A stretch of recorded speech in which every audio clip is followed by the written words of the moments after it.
Olá, bom dia. Hoje é Dia Nacional da Pessoa com Esclerose Múltipla. Sabe o que é?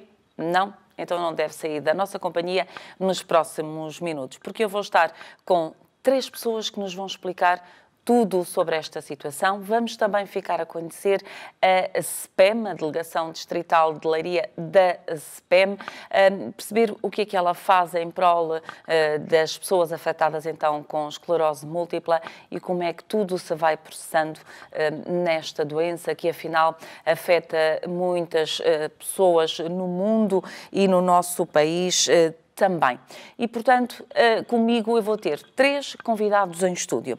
Vou começar por apresentá-los da minha direita, porque assim ficam já a tentar também fixar os nomes com cada um dos rostos. Então, logo junto a mim tenho o Hugo Pena, é o coordenador da Delegação Distrital de Leiria da SPEM. Depois, a seguir, a Micaela Rodrigues, é assistente social na associação, e também a Dulce Roque, que é psicóloga na SPEM em Leiria. E, portanto, vamos começar desde já a conversa. Hugo, há quanto tempo existe a SPEM no distrito? Bom dia. A SPEM em Leiria existe desde 1999. O que é que fez surgir esta associação? Foi uma força entre doentes. Primeiro foram os doentes que foram e têm sido sempre os doentes que fizeram nascer a associação, e o que fez e aparecer foi poderem dar apoio aos doentes e familiares que não existia aqui no distrito. Em termos da SPEM, neste momento, quantos associados tem? Tem essa noção? Sim, temos cerca de 120 associados doentes. Para lá em casa perceberem, o que é que a SPEM vai fazendo em prol das pessoas com a esclerose múltipla? Atualmente temos vários serviços, além de termos consultas de psicologia, o assistente social, e depois temos às segundas-feiras fisioterapia, e depois à terça, quarta e quinta temos os tempos livres, que consiste às terças artes decorativas, às quartas de informática, e às quintas-feiras são os passeios de várias maneiras, ir visitar museus, nem que seja ir beber um café e comer um pastel de nata, por exemplo, a uma esplanada, irmos visitar vários números de coisas diferentes. Porque é importante retirar estas pessoas do interior de casa? Sim, é muito importante. Porquê? Porque as pessoas com esclerose múltipla fecham-se em casa por várias razões, e quando se fecham em casa depois entram em depressão e depois é muito complicado. Ora, esclerose múltipla lá em casa pode haver, exatamente, ainda que não saiba o que é que quer dizer exatamente esta doença, que doença é esta, quem é que quer falar sobre ela? Se calhar a Dulce? Ser eu. Dulce, afinal, o que é a esclerose múltipla? A esclerose múltipla é uma doença que incide maioritariamente na faixa etária entre os 20 e os 40 anos. Nos jovens adultos, portanto, é uma fase da vida em que as pessoas estão cheias de projetos, não é? Constitui família, a estabilidade profissional, e tem um impacto muito disruptivo na vida dos doentes. Ela chama-se múltipla porque tem diversas manifestações clínicas diferentes, cada caso é mesmo um caso, a sintomatologia é muito variada e varia porque tem a ver com a quantidade de lesões que os doentes têm na espinal medula e no cérebro, e com a localização dessas mesmas lesões. Em termos do diagnóstico, como é que se pode fazer o diagnóstico desta doença? O diagnóstico é feito através de exames complementares de diagnóstico, que é a punção lombar, que é retirar líquido da espinhal medula, a ressonância magnética. Também existem os potenciais evocados, que é estudar os estímulos cerebrais. Pronto, e é através desta combinação de sintomas com os exames que o neurologista chega ao diagnóstico. E em termos dos sintomas, quais são os principais sintomas? Embora há pouco disse, cada caso é um caso, mas se calhar há sintomas genéricos que já são diagnosticados, por assim dizer, e que possam permitir pensar, sim, bom, isto pode ser um caso de esclerose múltipla. Os sintomas mais frequentes, numa fase inicial do diagnóstico, há muitos doentes que têm nevrite óptica, visão dupla. Pronto. Outro sinal também muito frequente, que é um sinal muito difícil de perceber, é a fadiga extrema mesmo, sem causa aparente. Os doentes têm um cansaço mesmo que não conseguem explicar. Físico. Sim, sim, sim. E este sintoma é muito difícil de entender pela sociedade. Os doentes são muito rotulados. Daí eles isolarem-se, evitarem às vezes os contactos sociais e porque as pessoas rotulam. Esta é uma doença que chega silenciosamente e que, pelo que me está a dizer, nem sempre é vista palpavelmente, por assim dizer, porque quando temos um problema qualquer que nos dificulta a mobilidade, percebe-se, não é? Pelo que eu estou a ver, a esclerose múltipla pode não ser visível, mas é muito sentida. Claro, claro que sim. É uma doença que é muito difícil de entender, porque, por exemplo, nós nos nossos passeios à quinta-feira, quando são distâncias maiores, há doentes que levam a cadeira. Eles conseguem andar sem a cadeira de rodas, mas vão na cadeira para não se cansarem. E depois estamos, por exemplo, numa esplanada, o doente sai da cadeira, vai pelo próprio pé e senta-se na esplanada e as pessoas não percebem. Então, mas ele está na cadeira e agora vai andar. Se o doente não tiver cadeira ou bengala, as pessoas não entendem. Percebe? De certa forma, isso causa um estigma, né, nestas pessoas. Sim. Daí eles se isolarem e evitarem os contactos sociais porque as pessoas rotulam. Se de manhã, por exemplo, virem um doente a cambalear, não é? Com desequilíbrio, que é um sintoma também muito frequente na doença, as pessoas dizem logo que o doente vai bêbado. Pronto, é pura ignorância. E daí ser importantíssimo nós estarmos aqui também a combater um pouco essa ignorância. Isto em termos psicológicos é complicado para quem sofre da doença. É muito complicado para o doente e é muito complicado para as pessoas que vivem diariamente com o doente.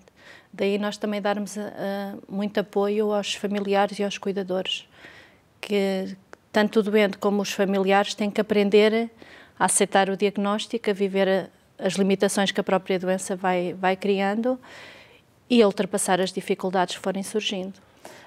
Há pouco, Hugo, falávamos no fundo do papel da SPEM.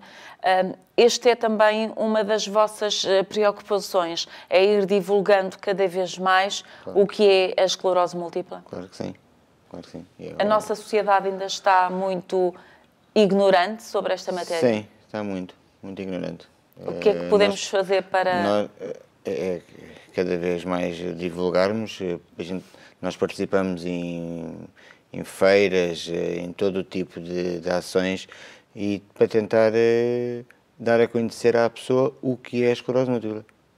Em termos daquilo que é o dia-a-dia, Micaela, parte de assistente social, se calhar vai ter que lidar com aquelas questões que dizem respeito, porque estamos aqui a falar de jovens adultos, numa doença que às vezes não é visível, mas que é sentida.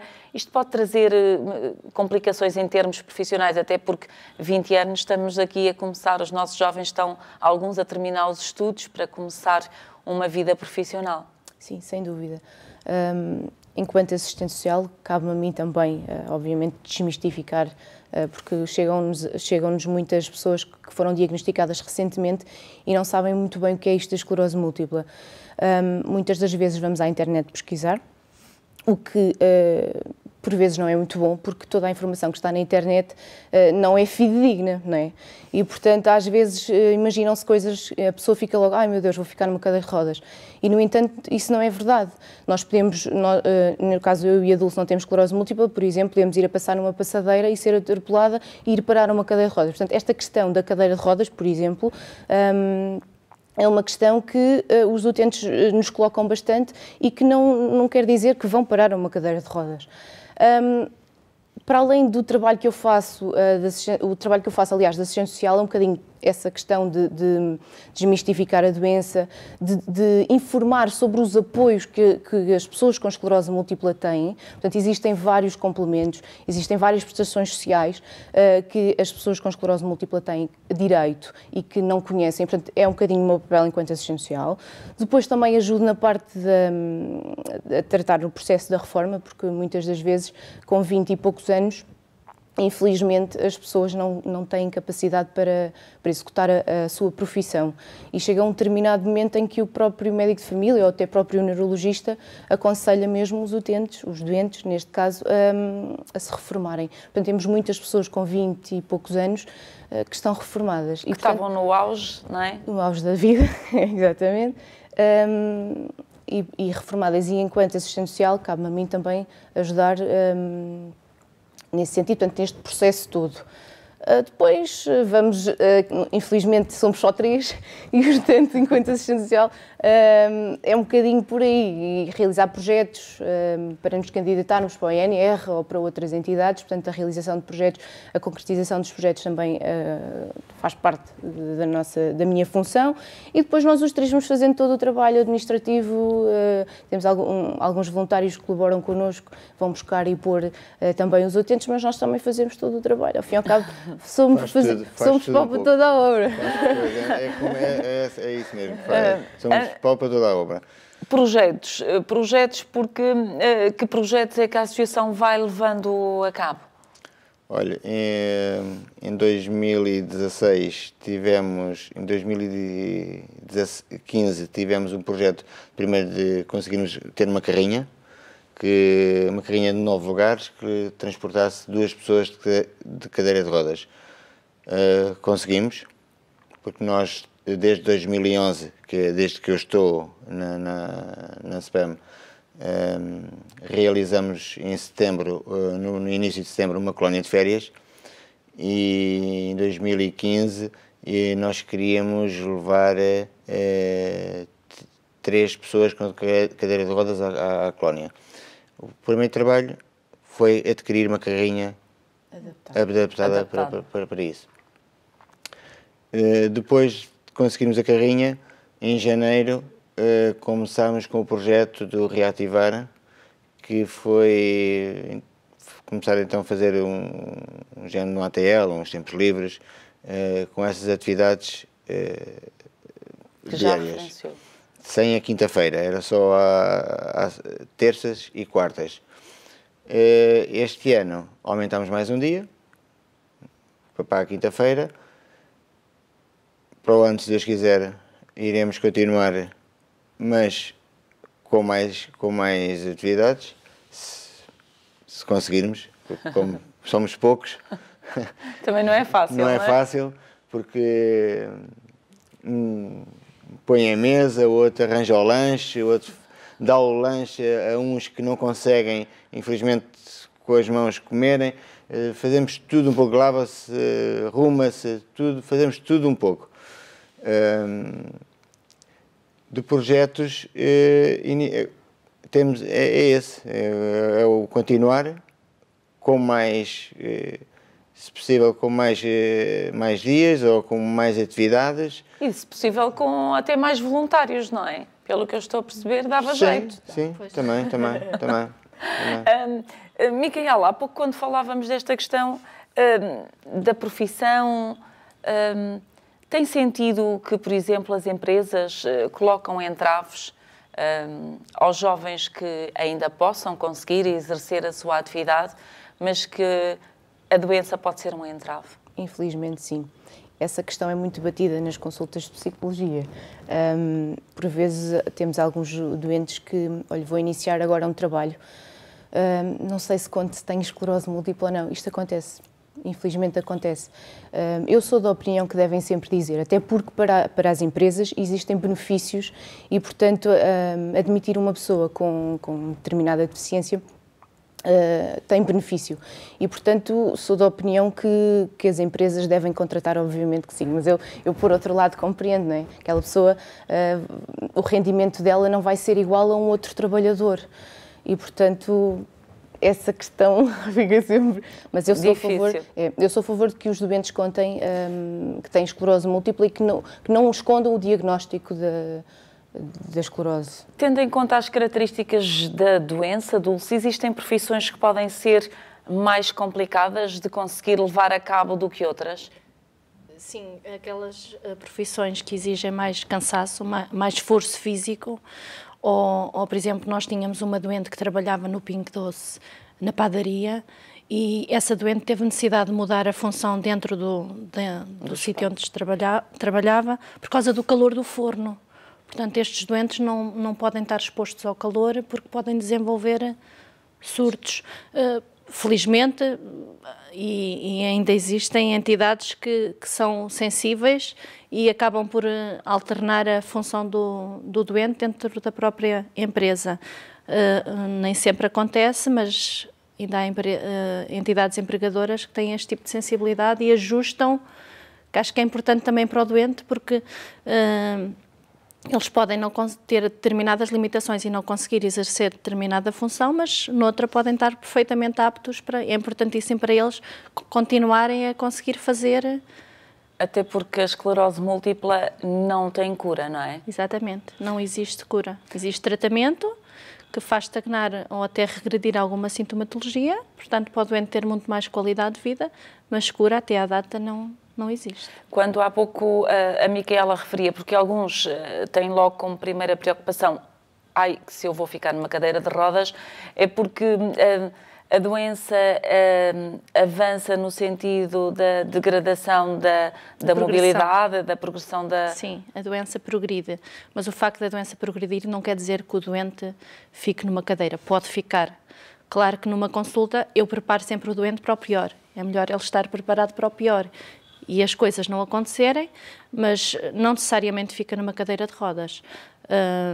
Isto é sempre as primeiras coisas que os doentes perguntam, não é? Porque é um trauma e é muito importante nós desmistificarmos isto. Assim como que a esclerose é contagiosa, é mortal, é mentira. Isto são crenças que existem na sociedade que nós temos que desmontar. Em termos do doente, já percebemos que ele vai precisar sempre de muito apoio, quer social, quer psicológico, e as famílias, os cuidadores? As famílias é muito complicado, não é?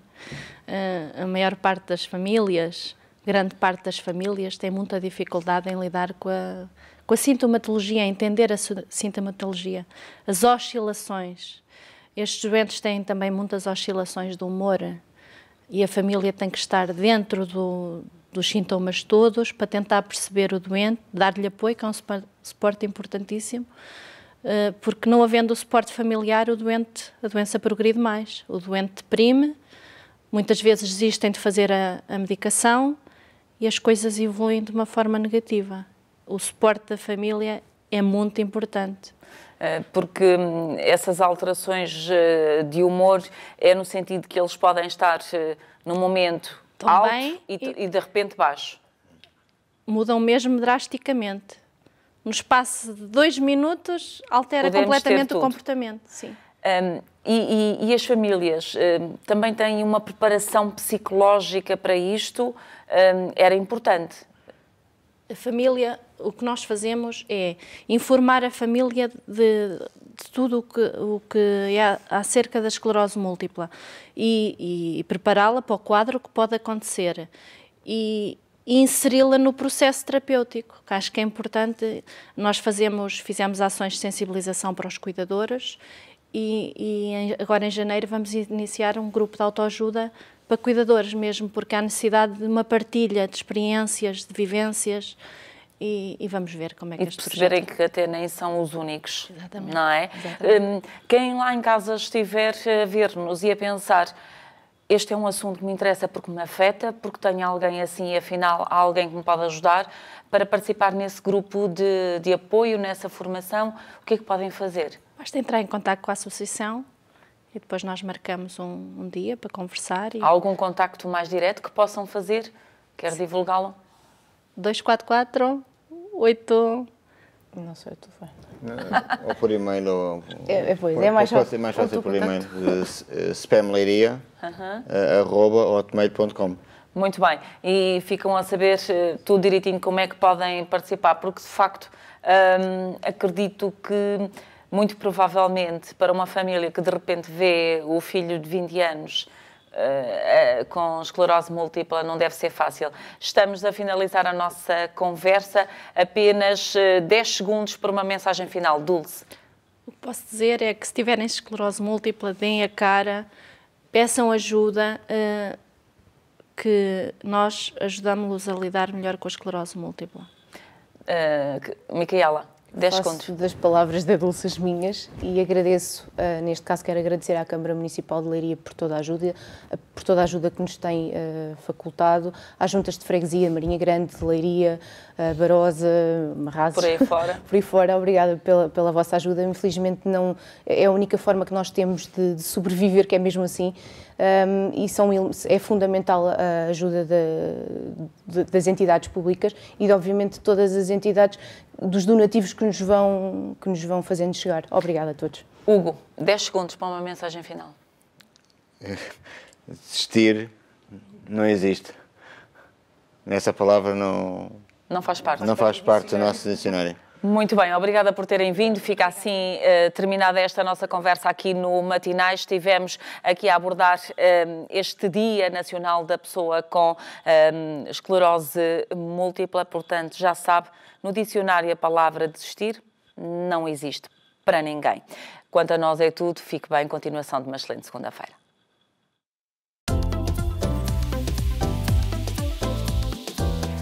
Ângelus TV, uma janela de esperança com Fátima mais perto de si.